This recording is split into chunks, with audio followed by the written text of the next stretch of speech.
Well, see, Esme is bringing you into a new dimension with Flash and your appreciation for using a lot of Flash. Yeah. Well, Yeah, again, it's, the subject dictates the technique. the So, subject does dictate the technique, doesn't it? While we're doing that, let me bring up some of the photos so we can make sure that people have visuals to go along with our talk here. And let me quickly go here, and here we go. Let me take that off so we don't block your beautiful work. So I know that this is one of your best sellers and most famous photos because I've been in your apartment too. yeah. So I saw it hanging on your wall when we first met. And I love the way we first met because it was such a beautiful thing because I really understood and sympathized with a new mom Yeah. and the crying and other things and stuff because our son didn't sleep that well as a kid. Yeah. So I came up to your place and I brought you. What was the name of the book? I forget now. Was it Buddha for Bedtime or something like that? Yeah, it was a Buddha book, and she likes the pictures. She can't. The stories are a little long for her right now, but she Okay. loves the pictures. Okay. And, I was like, here you go. I Yeah. wanted to say hello. I was in the city that day. This was way pre-COVID, and it was wonderful meeting you that way. But anyway, I remember this photo, and, it really dawned upon me that, wow, this photo is just something else. So tell us about it. Well, this was a project where I was using water as a metaphor quite a bit. Right. And it's something that I was just kind of doing instinctively, and I didn't realize until I was halfway in that, oh, this is really what it means to me. Mm-hmm. Mm-hmm. And I had a bad experience in the water when I was a kid. Mm. And it kind of turned me off from the water after that. And I was great at swimming when I was younger. And then after this experience, I didn't want to go in anymore. And Okay. I realized that's how I was with the relationships in my life. Oh, hey, Jen, I'm sorry. Could you give me 1 second? I'm sorry to interrupt Yeah, you. I realize that Facebook is playing games with something. So can you hold on 1 second? sure. Bad Facebook.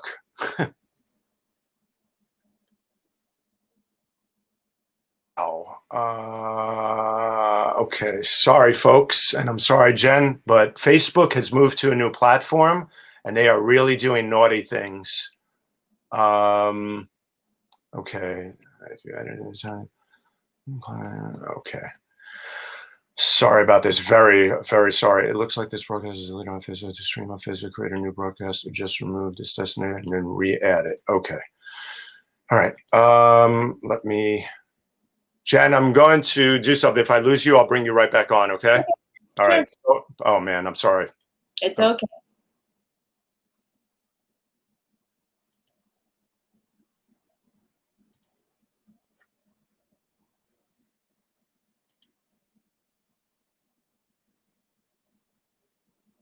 Let's see if it goes live now. Okay, it looks like it's reconnected. Okay, boy, I hate to want to start from the top again, so we're not going to do that, but because, the time. All right, folks, let me reintroduce myself. I'm sorry, and Jennifer McClure here. Facebook is being very naughty today. They have a new platform that they've rolled out, and they are being real stinkers. And I'm telling it like it is here because they have created a situation where it discontinued my broadcast for some reason. We are back on now live. This is the Spin It Social Hour. Welcome. My name is Stefan Kaplan. I'm a social media and visual strategist. And I have the great Jennifer McClure on today as my guest, and we have started going through her work. I will show the slideshow again real quick after we talk about this beautiful photo of hers on the screen. Jennifer is an award-winning fine art photographer who has been doing so much work over the years. I see our viewers are growing. Welcome, welcome. Send Facebook a message and say, if you're updating your platform, stop messing with Spin It Social. And Jennifer McClure. Anyway, okay, my tirade is over about Facebook. We've got the viewers are growing by the minute here. So, Jen, please continue about this beautiful photo and enlighten us about how you did it and what it meant to you. And I know you said you had an issue and a bad experience with the water that made you think a lot about water. Yes. So I had a bad experience in the water when I was a kid. And for me, this was a metaphor for how I was with relationships. Okay. You know, I had not the greatest family life growing up. And so it kind of made me wary of getting in any relationships myself. And this isn't something I knew beforehand. It was kind of something I figured it out as I was doing this project. Okay. And I realized that one of the reasons I avoided relationships is because I felt like they were overwhelming. Like I couldn't control it and things were groundless. You know, it's like the ground beneath your feet is just ripped out from under you because you're no longer by yourself and in control. You're working with another person. Right. And it was terrifying. So Mhm. that was what I wanted to convey with this one. Okay. And so Well, I was in a friend's pool and I had this camera that I got on eBay. It was a Kodak Easy Share. mm, So you don't get very big files. right. So I can only, this is the one that everybody wants really big. No, And yeah, I figured. I saw the size of it in your apartment. It still comes out beautiful though. it comes out okay at that size, but if you get too close, it doesn't work. Right. Well, I mean, but the photos, stands the test of time as a really, really just incredibly attractive, emotional, and it brings you right into the subject matter, and you have nothing to do but ask what's going on here, Yeah. and why. So technique wise, I mean, so you had this camera, but did it have special housing that you put on it or something? No, it's an underwater thing. Oh, it's an underwater camera. And something you just wear on your wrist. Okay. And so I had a friend of mine on the other side of the pool in the shallow end. And she would just go underwater when I went underwater and click. Okay. So Okay. it's not like we composed this or planned this. Right. I jumped in over and over and over and over. Okay. And I was so convinced we didn't get anything that I didn't even look at the photos. Usually I look right away. I get really excited. But with these, I thought, and I threw them in the bag and I didn't even know what I got till I got home. Okay. Okay. You know what I just thought of doing as I'm talking to you, because I wanted to make sure that I did you justice with this whole show today, is I'm going to quickly throw I'm going to stop sharing here for a second. And I'm going to put us here on the side, and I'm going to quickly show that intro. And now I went through the hotel series that you worked on.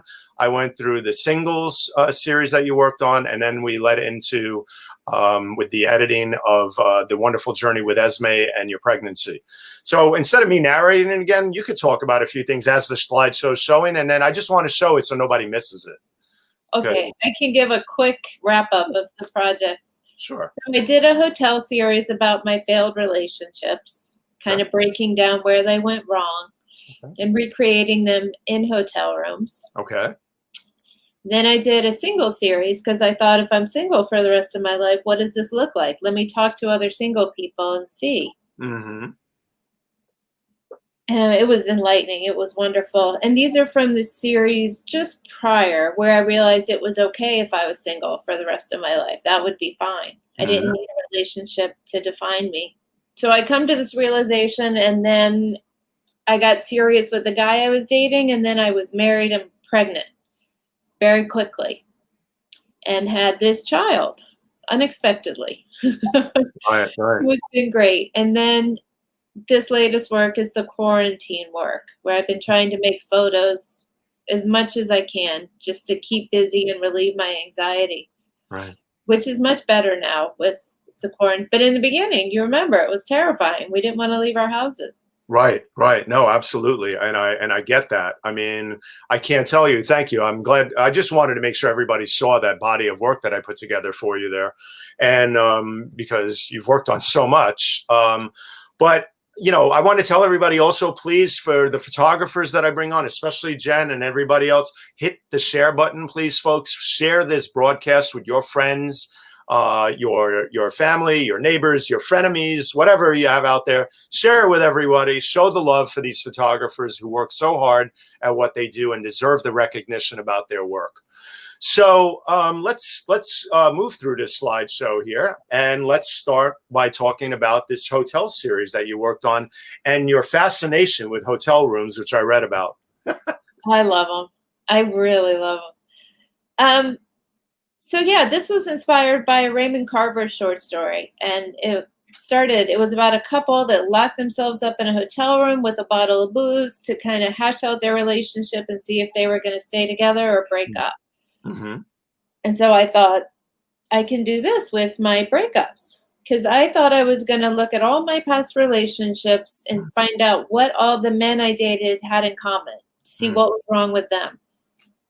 And the punchline is obviously that I was the thing that everybody had in common. I was the one that was the problem in all my relationships. But I honestly didn't know that going in. Mm-hmm. And so I would meet, it was either friends or family. In this case, this was an actor who I'd never met before. And he didn't speak English, right? He didn't speak any English. No, I was going to Paris because I just decided I need to go, which is a big deal when you work in a restaurant. I have no money, but I'm like, I'm going to Paris. I need to get away. And it turns out that a friend had a friend who was an actor. The friend showed up and translated the scenario and then left. And so he and I acted it all out just based on that. Well, it's a great photo, and it really, the setup and everything when you're working, setting up your camera and taking these photos, you would swear it's so perfect and so beautiful that somebody was actually taking it. The setup that you do for these photos are absolutely gorgeous, including your self-portraits. Well, those were always, I never knew what I was going to find when I got there. I didn't know what the light would be like. I didn't know. So I would just have to adapt to whatever the situation was, which was pretty fun. Right. Well, I was looking at a lot of these, and in similar way, what you were doing with hotels is sort of what movie people do, what filmmakers do, scouting locations, right? Oh, I loved it. Yeah. And I would go online and look at the hotel rooms. And then sometimes when I showed up, they would give me a different room. Yeah. And I would have to go down and make up a story. And I'd say, it's our anniversary. It's a really special night. Can we get the room I saw online? Right. And then go ahead, please. No, and then they would hook me up with a better room. Right. So as much as I scouted locations, it still was a surprise when I got there. We're going through some of these because this question is so fitting right here as we go through a bunch of these. Oh my God, the lighting and just the look, your hair, everything just beautiful. And I've always loved your tattoo, by the way. Thank you. But the thing is that what is the difference between a selfie and a self-portrait in this beautiful work? Your work is so deep, so introspective. And when you look at your photos of yourself, I normally could not look at a lot of photos like this, but you do them so exceptionally well that I love your art. I love your art, and I love the way you captured the moods and everything else. So tell us about that, Jen. About the moods or about the question? About what's the difference between a selfie and a self-portrait, and how you approach this type of photography? Well, to me, a selfie generally has to have your arm out. Right. Doing that. Right. And it's usually not on a great camera. Like you can't hold a Canon 5D like this and take your own picture. True. And a selfie usually describes, I was here. Right. This happened. And it's very descriptive and it's rarely interpretive. Some people have done it and they do it well, but it's pretty rare. But a self-portrait, I feel like, is more intentional. Right. And it is more about creating a scene and trying to convey a mood. Mm-hmm, mm-hmm. Yeah, no, I figured I'd ask you that just because of this generation we're living in now, where I would love for people to pick up the habit of stopping with all the selfies and actually try to really create art like self-portraits. I mean, right? Yeah, I mean, I'm definitely guilty of taking a lot of selfies too. I was reading that, because our cameras, most of our iPhones have a wide angle lens. So when you take a selfie, your face looks a certain way that it doesn't in real life. And I've read about people having plastic surgery to get their faces to match the wide angle lens version of themselves. No, you did not. Seriously? It's true. Wow, that's scary. That is so scary. But, I found so many of these and I picked the ones that I thought really were just, I mean, they're all amazing, but some of these just really stood out. Now, I watched the great interview you did with Leica, And one of the things that I learned in doing all my research on you is, you love to experiment, and like I do as well. And you like to, you never know what you're going to get, right? That's one of your biggest statements. That's what I love about it. I think Right. if you just put yourself in the right spot with a camera and trust that something will happen, Mm-hmm. it usually does. I mean, not always, obviously. I have thousands of photos on my hard drive where nothing happened. Right. But if something happens, like one time out of 10, you're doing great. Right. Tell the quick story about this one here. I love it. Well, at this point, I was using a hardware setup. So I had a daylight balanced fluorescent bulb, and it was with one of those metal, looks like a beauty dish. It's something you do get at the hardware store. Right. And I just put it on that, and somebody had given me some gel, so I taped the gel over the light. Right. And as I was shooting, I was laying down, and the gel fell off the light and onto my face. There you go. I just kept shooting because I was like, you just have to go with it. And then afterwards, when I looked at it, I realized it looks like I'm frozen in ice. Oh my God, it's a great photo. And I love when mistakes like this just happen. I mean, wow. I never could have planned this. No, you could never have planned this. It's just, it's just so incredible. It's bizarre. It's incredible. It's deep, everything. Yeah. Well, I feel like this is part of what, I mean, there's different kinds of photographers, and some photographers have a job to do. They've got to get it done, and that's it. Right. And so they can't experiment like this as much. Right. So I do feel lucky that I get to. Right. And I think same thing with this photo. I know a lot of the history, having done all the research and stuff. You tell us about this. I mean, this was another kind of, you never know what you're going to get when you're just experimenting with things, right? Yeah, because it's really, when you're in a bathtub, you can't keep getting up to check. You'll get your camera soaking wet. That's right. So, but I knew I wanted my hands all wrinkled because this was at a time in my life where I was tired all the time. Okay. And I didn't have great medical care. So it was taking a while to figure out what it was. Mm. And being tired like that, you kind of feel like you're old before your time. So I was trying to show that. Okay. Yeah. Well, we know a lot of people in life can struggle with fatigue and other things like that. And it's very real and it's very tough. It's incredibly tough. So I can understand that. Now, going back to your well, you said it once. That's why I picked up on that word. Your history with water, and then also, how you became so artistically wanting to capture different things in water. I love this too. You've done a bunch of these. What is this one of your favorites?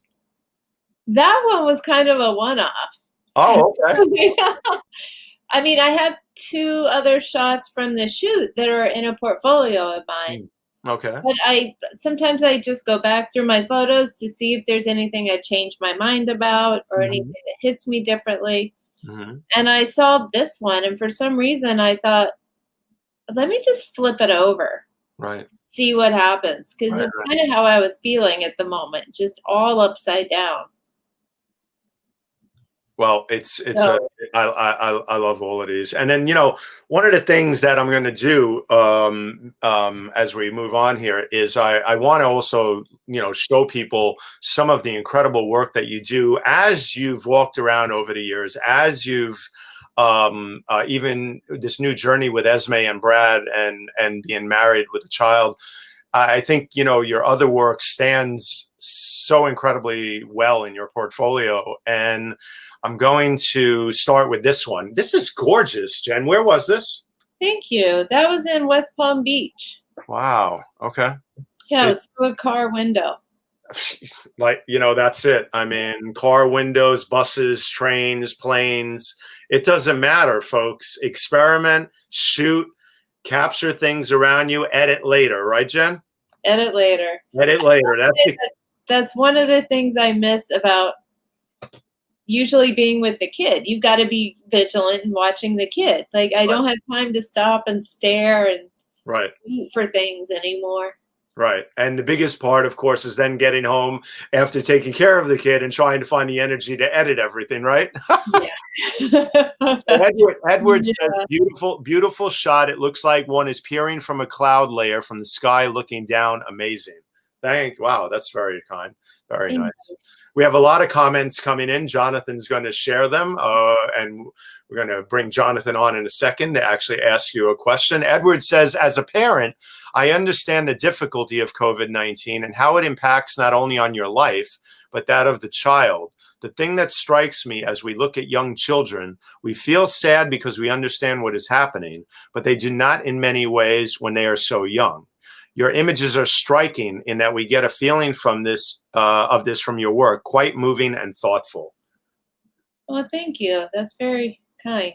Edward is a very big fan of the show. He's a great supporter and a great photographer himself, who's an avid Leica user, by the way. Oh, great. Yep. I know that's your camera of that and the Canon are your cameras of choice, correct? Yes, absolutely.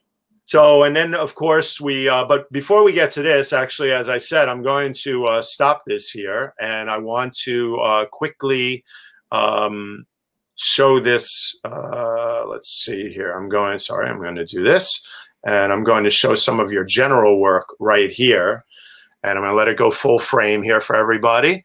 I love, you walk around, even some of the shots that are set up, your use of light, like I said, look at all this beautiful natural lighting at a skateboard park, in the rooftop of a hotel, looking down at a pool. It doesn't matter where you are. You capture so much beauty day in and day out, everywhere you go. And I wanted to make sure that I put together a quick snippet of this. And that one, oh, I love that exit to the train station photo. Bravo. Thank you. It's like a little time capsule here. It's funny. Is it? Okay. Yeah, it's great. That makes me feel good. I know I've done my job for you then. Yeah. But tell us, along your travels, also, I mean, I know you have a connection with Iceland, right? Because you've been there before. You went there with Esme and Brad, and obviously you don't let anything stop you. Look at this beauty. Well, that was actually from the safety of a footpath. Okay. And I have to, give some thanks to my very patient husband, who will sit and wait while I go, just 5 more minutes, 5 more minutes. Weren't we joking about that the other night? We were talking about our passion and how because it's never 1 more, and it's never 5 minutes. No, it's always an hour. Yeah. It's always an hour. But, I love, like I said, whether it's in a restaurant, whether it's outdoors, whatever you do, you bring incredible vision, and your eye is off the charts great, and your photos are stunning. This one really grabbed me. I had to throw this in the general selection. Wow, you moved fast on this one. This was a great one. Thank you. That was through the subway doors. I was sitting on the subway. Wow. Okay. And the door was just one of those awkward moments where the door was stuck open for a long time. Oh, okay. It was stuck open. Okay. Yeah. Yeah. Okay. So I was just on my phone doing something else, and I saw that and said, "Oh my God." Wow, it's a beauty. I love it. I just love the feel of this young man with his head down, the art, that old decrepit subway beam there, and everything else. So beautiful. I mean, New York is the best backdrop you could ask for. Yeah. No joke. Now, you've changed so much. We looked at some of the earlier self portraits you've done, and around yourself at hotels and other things. I showed a few when we started this slideshow, and then I notice a difference here. What's the difference between when when you did them earlier on in your career and now these most recent ones? I haven't done as many recently, to be honest. Okay. And a lot of that is because I'm around the kid. Mm-hmm, mm-hmm. So, I mean, even with this one, I thought, I haven't done a self-portrait in a long time. Let me do one. And you just can't get away from this little knucklehead. I see her right there. Yeah, I see her. Always going to come in. So I don't have time to do very many anymore. And when I try to do them with her, it's always totally different than what I planned or what I had envisioned. And it's just a function of time and like getting myself together. Like, I mean, we're all human. We all have No, stuff. we Yeah. are. And I'm Well, it's so hard. I mean, tired. the amount of time, you have to do, you You're know, tired all the time. yeah, And I've definitely taken pictures, so I have them of me exhausted and tired and with the kid. right. I just don't post those as much yet. Right. I know there's some in your earlier body of work, so I have a couple in here, so I hope that's okay. Oh yeah, yeah. Okay. We talked about, stuff, so I know that it's okay, but I just wanted to make doubly sure. So I always respect all my photographers and their lives, even though I go digging for a lot of great stuff like this.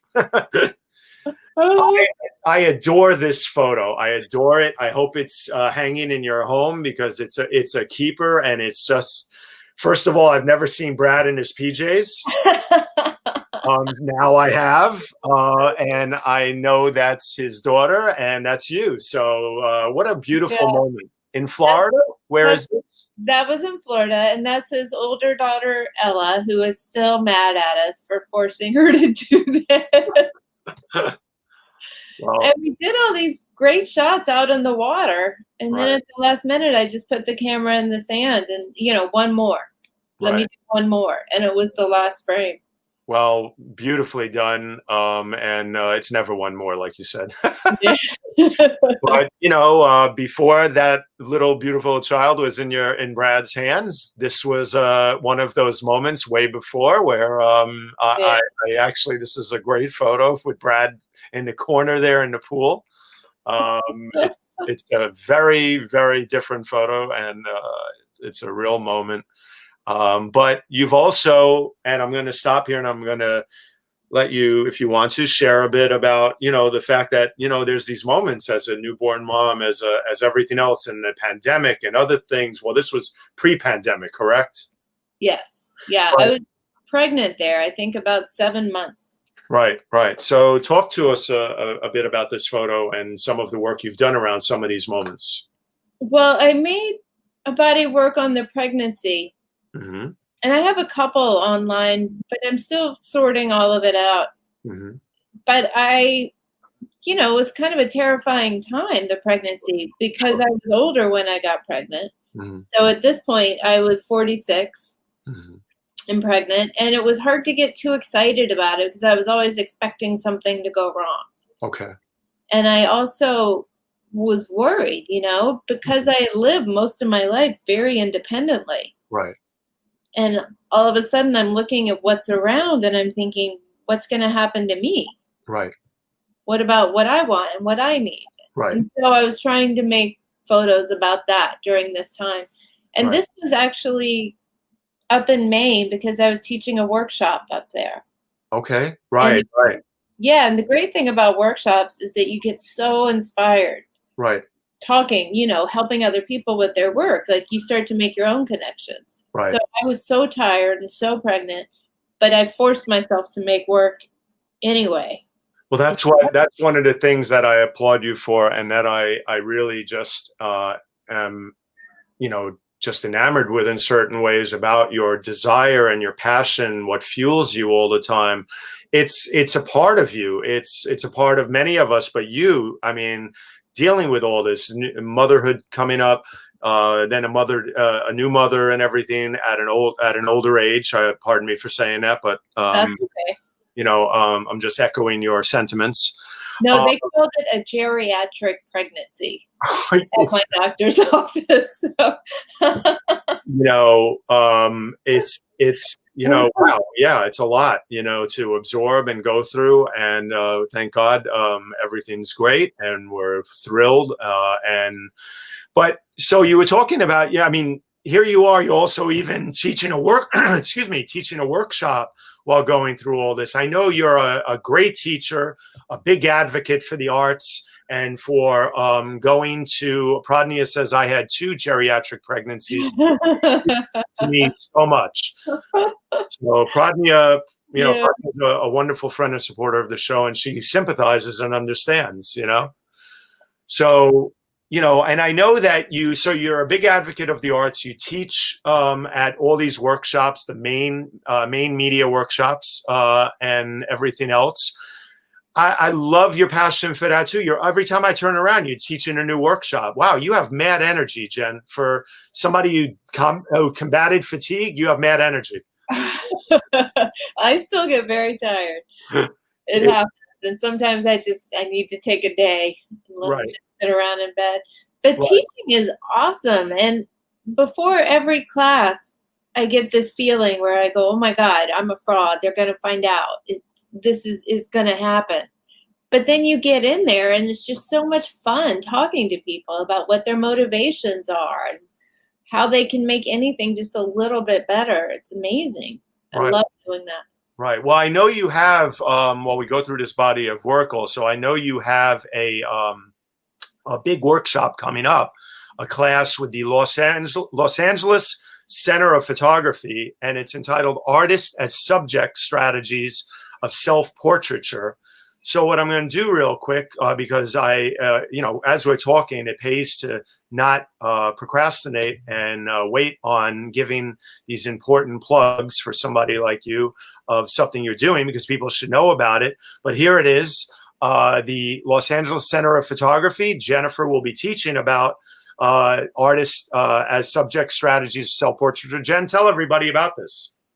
I am so excited about this one. I've been pitching self-portrait classes for a while, and I was having a hard time because traditionally, for a destination workshop, organizations had trouble filling them. Right. So nobody was really warming up to it. And then after the pandemic happened and more people are stuck at home with only themselves as the subject, people are like, okay, now's the time. So I've done a version of this class before for Leica with one Cristobal Cobo, who is an amazing photographer and teacher as well. Yes. And we come at it from two different styles, and he's been a wonderful partner. But this one is going back to the original syllabus that I had pitched around.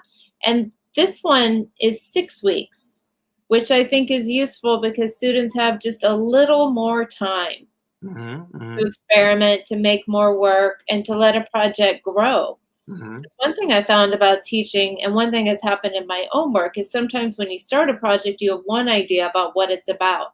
But as you make the photos, you start to learn more about yourself and your process, and the project can take a turn. Right. Which I think is the fascinating part too. That's the mystery of it, and that's the beauty of it. So this one is a bit longer.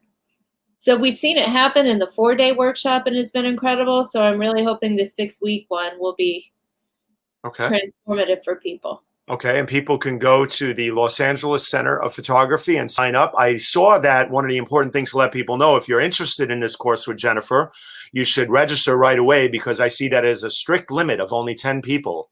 Yes. So I take it that the reason for that is that you really want to concentrate on the 10 students that are in the course and not be distracted too much by a gazillion questions.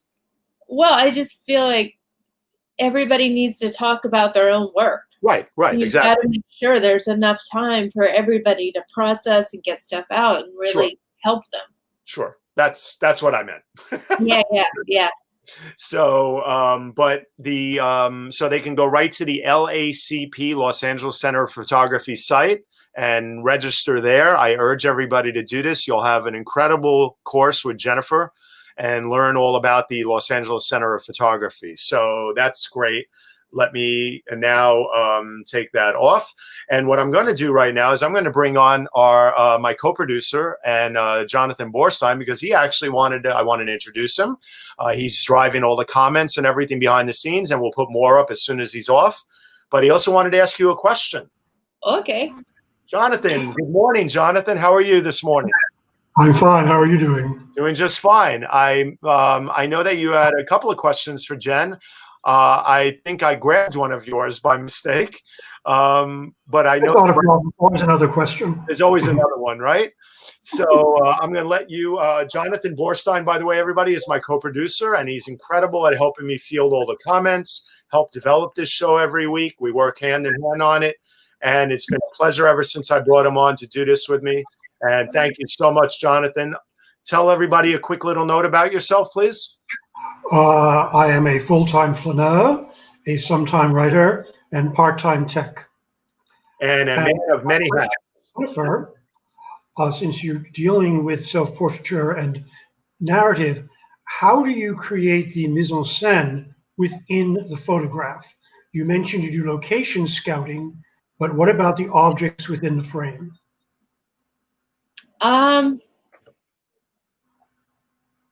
That's a great question. And I usually leave a lot of that to chance. I don't always plan the shots. Sometimes if there's stuff that's there, then I'll use what's there. And I'll have an idea about the narrative that I want to shoot. And then wherever I am, I'll sort of look around and see if there's anything I can pull in that might add to that. But I do tend to, I'll be honest, instead of adding to scenes, I tend to take things away, which is hard for me shooting this baby because there's clutter everywhere. Right. You guys know how kids are. Because I'm so used to being like in a hotel room and I'll move a lamp if I don't like it. I'll move the phone, I'll move the pad, I'll move the coffee machine, I'll take things out. And so now with this kid, I'm like, it's just stuff. And I have to learn how to make all the stuff that's there now part of the story. Right. Okay. All right. Well, that's a good explanation. Anyway, Jonathan, thank you very much for the question. Thank you for driving the car behind the scenes, and we'll see you soon. All right. Okay. So, so John Quincy, another photographer out there, asks. I know him. I grew up with him. How often do you use a Leica compared to Canon, Jen? I probably use the Leica more these days because it's lighter, and that's what I always keep around because it's smaller. I keep it in the living room or the kitchen so I can just pick it up and shoot. And I usually use this. I know what settings I need, so it's ready to go. And this is a little embarrassing. I use the Canon for the studio like shots, and part of that reason is that I have my quick release plate for the tripod screwed in too tight, and I can't get it off. So if I need the tripod, I have to use the Canon. Ah, okay, okay. And I'm sure I could mess with that and get it off, but you know how it is when you're I grab what I need when I need it. Right. And for some of the shots like this one, for instance, because I lit that and I have a backdrop, I have the tripod for that one. Right. Right. So that one's a Canon, but more of the day-to-day is Leica for sure. Right. Okay. Yeah. Yeah. Well, we all love the ability to carry around a Leica because it's so light. It's so amazingly sharp, and what a incredible feat of engineering every time they make one. Yeah, and it also has this feature, and I don't know if they're continuing it with the later models because they had some complaints. But there's a touch release and autofocus function on the ones that I have. And at first I felt like I was cheating. Like, oh my God, like this isn't real photography. But when you're with a toddler, man, you got to do whatever you can do just to get the shot. Listen, what I always say? I always say, get the picture. Get the picture. Yeah, exactly. And I definitely end up taking extra pictures because it's so sensitive that if you're just walking around with it, your hip sometimes will just take pictures the entire. But I don't care. Right. But I guess other people cared, so I'm not sure they still have it. Of course, of course. Let's get a quick semi-world tour. We can't go. We have over 40 comments, but let's see who else is watching. And let's, Jonathan, let's acknowledge some of the people. I know Ronaldo had some comments earlier and some other people. Why don't we show a few of those so we can let people know that we saw their comments and everything else, which we do as they flick by. Marge says, hi, it's Marge from Stoop Stories. John Quincy says, good morning. Neil Parek, Stefan, glad you persevered. Good to see the Spin It Social Hour watching from Spring. Yeah, he knows about the Facebook problems. Yeah. Great producer out there of live streams with Sri. Lisa from Naples says hello. Lisa's in the hotel business. Tim Son says, go Stefan, another amazing guest. Thank you. Jen is. Paula Kiger, hello from Tallahassee. Pamela Mitchell from Montclair says, awesome pics. Rose Horowitz, hi, amazing work. Oh, look who's here, Brad. Esme says hello. Hi, Esme. I love that. I love that. Tom Franklin, who's on next week, great work. We'll show it to my students for their first assignment on self-portraits. Tom teaches at Montclair State. Oh, great. Tim Becker, beautiful work. Another great photographer in the city. Pradnia from Silver Springs. Thank you, Pradnia, for tuning in. Deanna, good morning from Nebraska. We have a great audience here. Ronaldo, a gentleman who put my best friend, one of my best friends who put my first camera in my hands. Beautiful self-portraits. Apollo from Vegas, soon to be in New Jersey. Hi, all. I can't wait to meet you one day. Peter De Silva. Good morning, Steph and Jen from the blazing state of California. Wayne from the New York Times. Bridget from Ramsey. Everybody, our heart goes out to everybody in California, by the way, with everything that's going on between the pandemic, between the fires, between everything. My God, 2020 can't go away soon enough. Can I get an amen on that, Jen? Amen. Except for Esme and except for our families. Yeah. Everything else can go bye-bye for 2020, in my opinion. Yeah. It's been limbo, and then it just went to crappy limbo. It did. It did. Well, I wanted to let everybody be acknowledged. So thank you, Jonathan, for helping with that. Jen, you see how everybody's contributing here. So let's move on with some of the beautiful work that was published also. A lot of this people should know is published in Vogue Online. Now, Jen, it was in Vogue Online, not in print, right? Online, yeah. Okay. Because we all know how print is so difficult these days to get that kind of space. Yes, exactly. Yeah. So, but the series that you've done is going to be historical in many ways under a pandemic, because you've captured Esme, I think, is going to, when she gets older, even a little older, I think, well, maybe not in the teen years. I don't know about the teens, but when she gets older, I think she'll appreciate this so much. I think when she's in her 20s at some point, she will. Yeah, I think that's the age. Exactly. The teens, she might be like, oh, you did not put those photos of me out there, did you? Yeah, she might have me take some of those down. And if she wants that, that's fine. I love this one. Okay, so I wanted to stop here and tell us about how you had to seize the moments of dealing with the pandemic and COVID and Esme and everything else. Well, when it first started, it just was so strange. The energy was strange. And Esme and I didn't leave the apartment for about a month. Brad would go out and get stuff when we needed it. And even that was a little scary. And we were, of course, maxed up and gloved up and hand sanitizer and everything. I know. And I started to think how odd this must look to her, all of these things. I mean, now, if we go outside and we forget our mask, she'll come and hand us our mask and say, you need mask. And now when she walks in the door, she goes, wash hands. But in the beginning, it was a very odd thing. And so I did a whole series of me putting the gloves on her, thinking, what would that be like for a toddler to have to wear these things? And I think I only got one shot before those were, of course, ripped off and thrown to the side. Right. But, you just keep shooting. You get yourself where you need to be, and you just keep shooting. Right. Oh, my God. The light on this photo, you could just look at it for days, Oh, thank you. You could just look at it for days. It's one of those moments of her reflecting at that age, if you would call it reflecting. She rarely has a quiet moment, so this was a catch. It first seems like it, having been there, as a parent. What a great shot. This too. With it's New York, you have a small apartment. So you have to study the light and watch where it comes in and know that, okay, at 2:30, I should make sure my camera is nearby. Right. Folks, do you hear that, though? This is important. We're all stuck in this together. Something you could take away right now, a real nugget of wisdom from Jennifer here, is that if you're at home, there's nothing you can always create something. I teach my students that at FIT. They're brilliant that way. Some of them did some great stuff. And also, there's moments, the light, study the light in your apartment from windows, from your kitchen, from wherever, if you're lucky enough to have a bunch of windows or even a few. And, Jen, I saw this and I thought right away, was this one of the moments where you really first got her outside, like when she was a little older and she was looking around? Because look at that. I mean, she's got her hand on her head like she's saying, oh, I'm outside. I love it. I love that you read that into it. To me, that means I made a successful photo, that somebody can read that into it.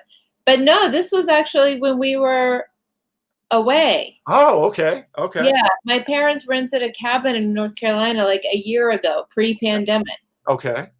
And then everybody had to drop out because of COVID-related reasons, and they had to self-quarantine. They were exposed, but we went down there.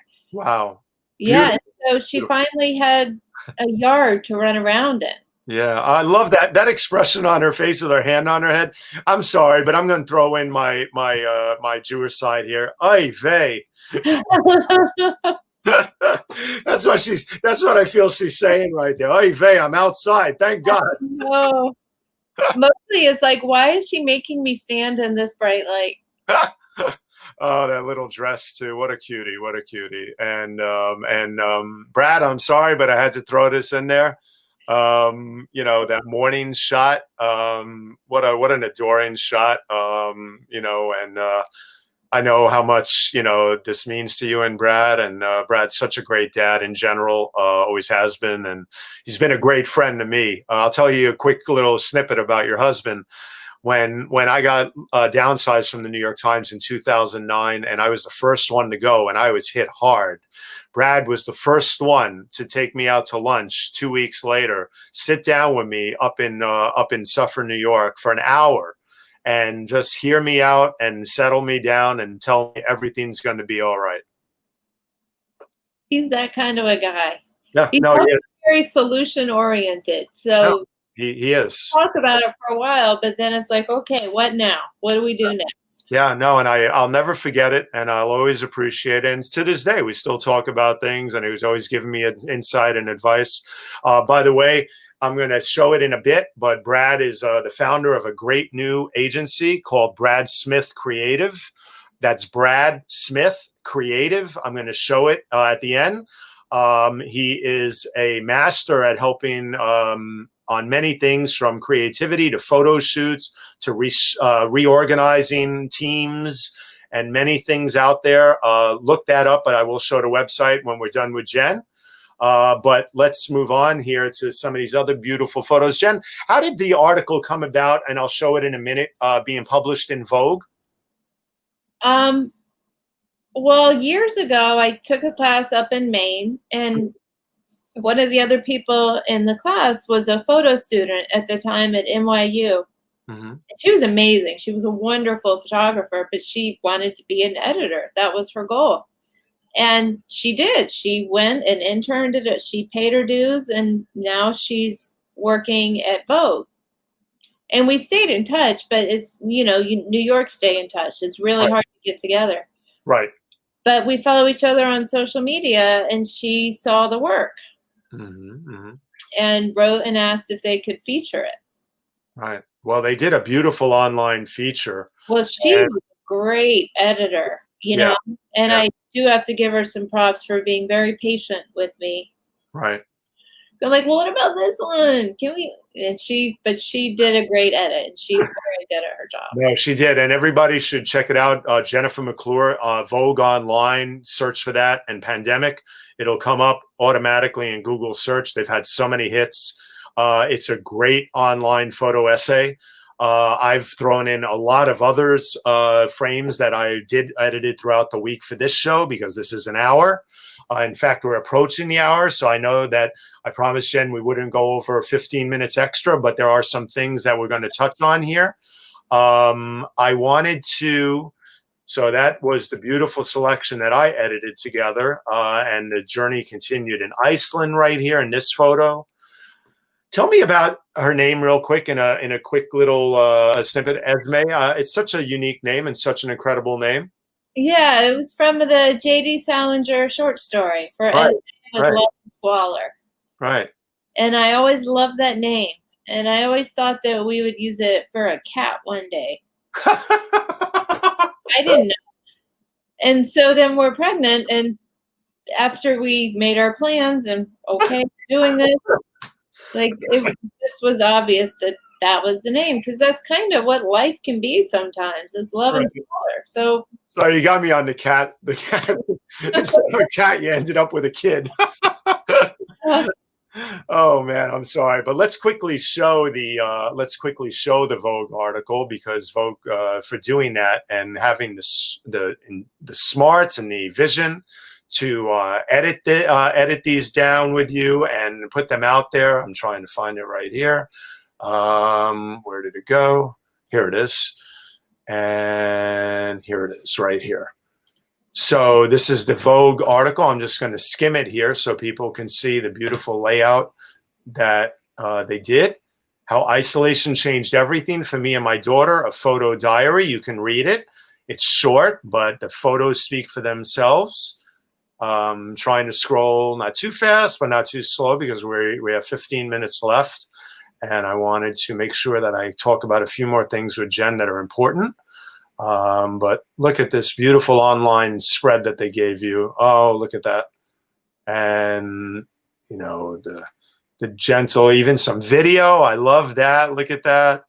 Look at that. Her use of paint and getting all messy with the paints. I love it. I love it. You know that. These beautiful silhouettes. And also Brad outside with his mask on, and her running around. Here she comes. I know there's a build up to this one. I love the tree shadows. I love trees up here in Ramapo, New Jersey. I love in Ramsey, New Jersey, near Ramapo, where I live. And the window shots are gorgeous from your apartment, which I love your apartment. So what a beautiful spread in Vogue.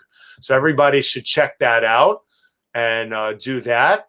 And one of the things I wanted to talk about, because this is a discussion about a lot about your journey, photography, I wanted to talk to you about social media a bit and your use of Instagram, and how you feel social media has worked into your life, how you work around it and with it. And also, there's so much to talk about, but Instagram in and of itself has always been a big thing with photographers. Some hate it, some love it. Well, they love it, but they don't like all the fact that there's so many rules and restrictions when it comes to copyright. And we've had some issues recently. So speak to us about that, Jen. Well, about social media in general. When I first started using it, I was way more personal and revealing.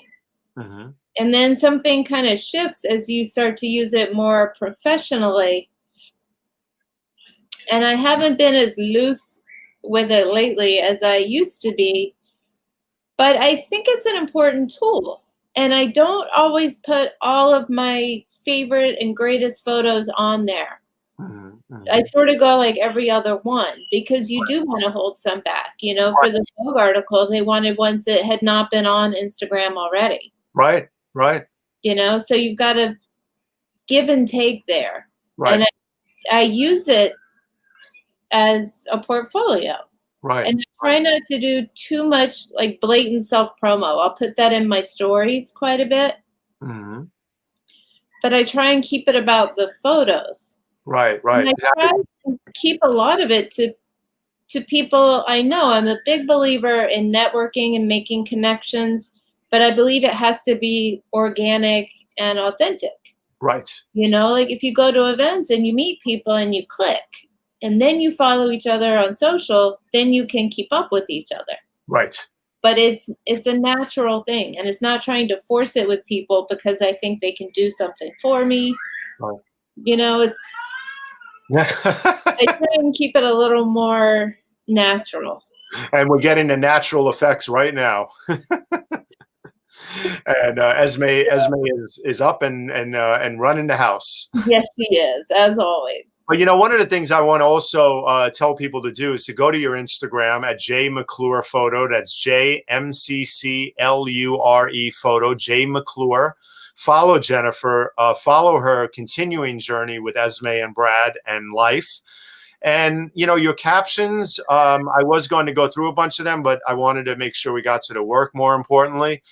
Go to Jennifer's Instagram and read her captions, because just like this one right here, they're absolute truth. If I could hold you any tighter, I would. Wow. You know, I mean, you tell it like it is with every caption you write, you know? Thank you. No, you do. And they're beautiful. I mean, Somebody wants to say hi.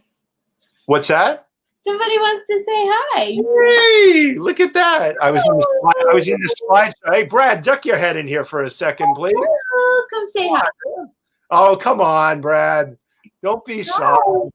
There he is. Okay, we get his head. Come on. Good to see you. Hey, all right. Bye, Esme. Bye. Oh, how beautiful. Thank you. What a special treat. What a special treat. But, you know, I wanted to say that, you know, please, everybody, read Jen's captions, go through them, because just like here, you know, you one line, you say what it is, neither here nor there. You're telling people your thought at the moment. There's no war and peace involved in these captions. They're straightforward and brutal honesty, and I commend you for that. And it just goes on and on and on. This photo grabbed me a lot. It's something about it. The gloves, the movement, you know? Yeah. Yeah, that was right after I got my light. Okay. Okay. Laura says, oh, cute, the whole family. Great to see Jennifer's wonderful body of work. Laura's an incredible mom herself, lives in Philadelphia, a colleague. Edward says, I love the blue glove in contrast to the warm flesh tones of the baby and the adult hands, contrast and beauty. Wow. Edward's a great supporter of all photographers. And I can't wait to have him on the show one day. We're going to schedule that in. So let's begin to wrap up here, because we want to make sure that that we do just that. Jen, tell us a bit about how people can find the rest of your workshops. We've been advertising it on the bottom there and making sure people go to your website. But any other tips on how they can find you when you're teaching and doing all this? I usually post about them on social media.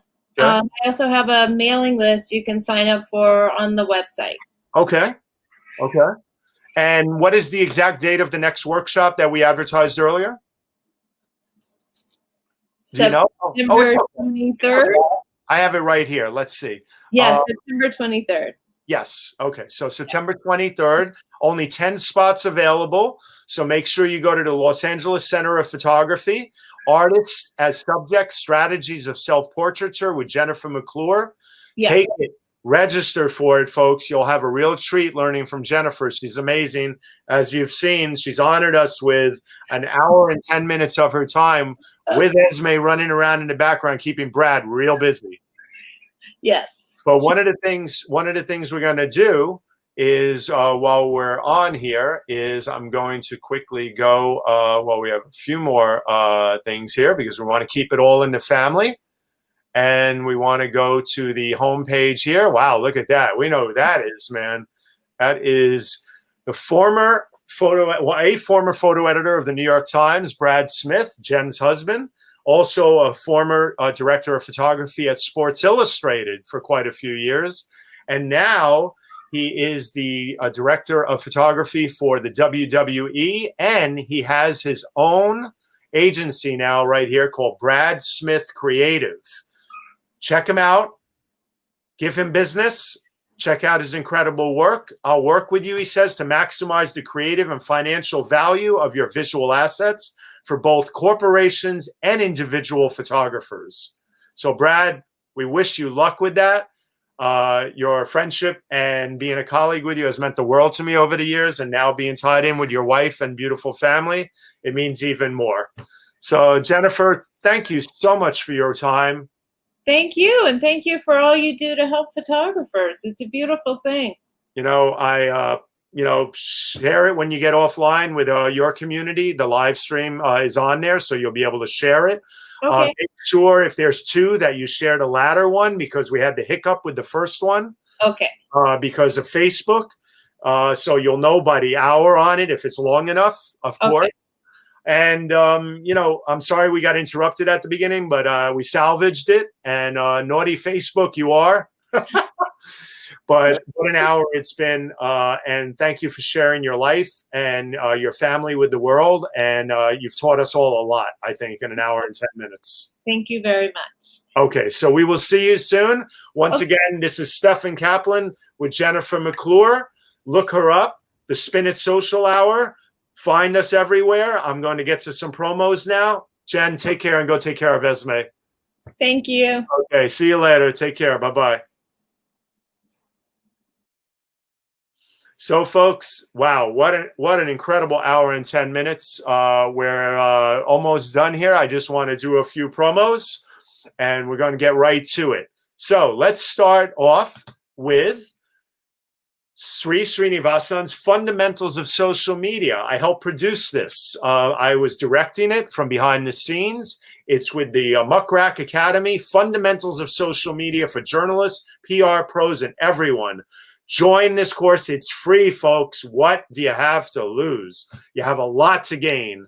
Free course now available, mrac.co/social. Get a certificate, show it off online, tell your family, friends, and frenemies, and make sure that you get certified. It's a great LinkedIn booster.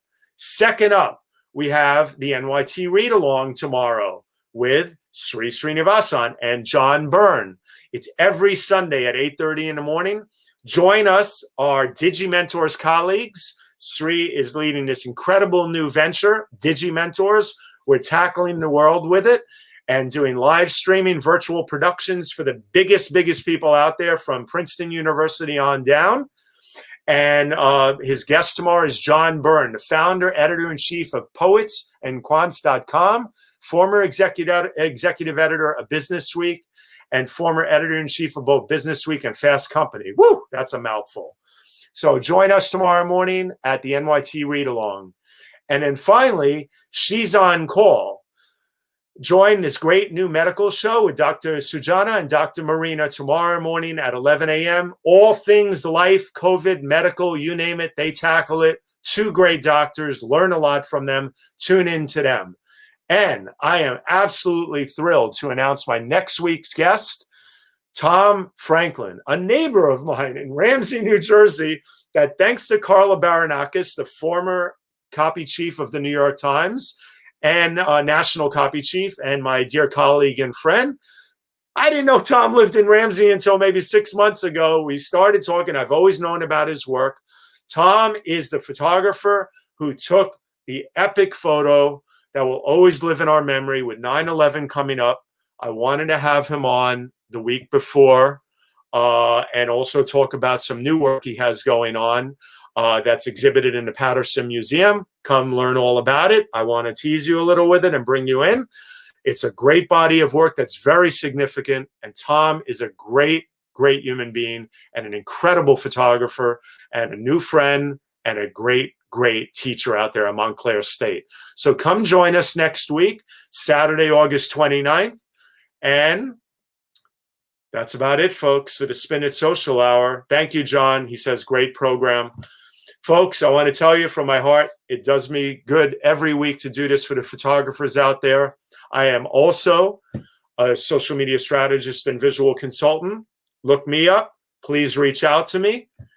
This economy has been what it is. We're all moving forward, though, and we all need to help each other. I do a lot of social media coaching, consulting. I work with big brands, and I also produce live streams as well. So please reach out. Please let me know who you are. Connect with me. I wish you well, and we will see you next week on the Spin It Social Hour on Facebook, YouTube, and Twitter. Check us out on YouTube, and please subscribe and check out all the past shows. Take care, folks. Have a great one and be safe. Bye-bye.